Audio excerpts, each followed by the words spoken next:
Cəmiyyətdə iki pis xüsusiyyət var. Batil sözə meyilli cəmatsız siz. Boş sözü dildən dilə nəql eləyib inanan cəmatsız. Xoşunuz gəlir şaiyə inanasız, əsassız sözə inanasız. Əsassız sözə inanmaq içəridə bir mərəzdir, xəstəlikdir. Bir cəmiyyətin içindəki əsassız söz daha sürətlə yayılır. Xanım Zəhra deyir, Mədinə cəmiyyəti belə idi. Əsassız sözü şaiyəni at ortaya, dildən dilə nəql olunsun, hamıdan meyillidir inanmağa. Çünki batil söz həva-i nəfsinə uyğundur, sərf eləyir. Mədinələr deyir ki, siz şayələrlə idarə olunursunuz. Bir dənə sözü at ortaya, göydə tutacaqsınız və bütün sizin ictimai rəyiniz o batil sözün əsasında formalaşacaq. Bugün bəyən bu yoxdur, sosial şəbəkələr bunun ən bariz nümunəsidir.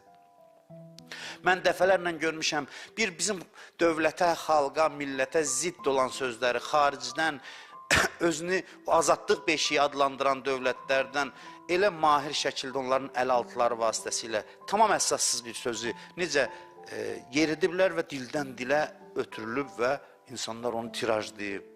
Bu çox təhlükəli bir xislətdir, xüsusiyyətdir.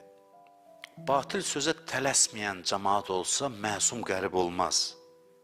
Cəmaat əsassız sözü təsdiq eləməyə bir dənə tələsməsin.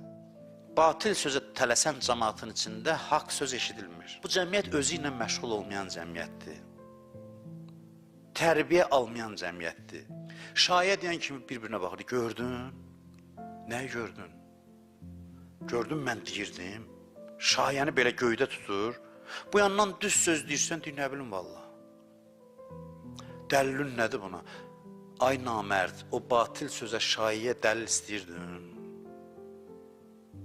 Niyə onu kör-körana təsdiqlədin? Haqq sözə növbə çatanda, deyir, nə bilim valla.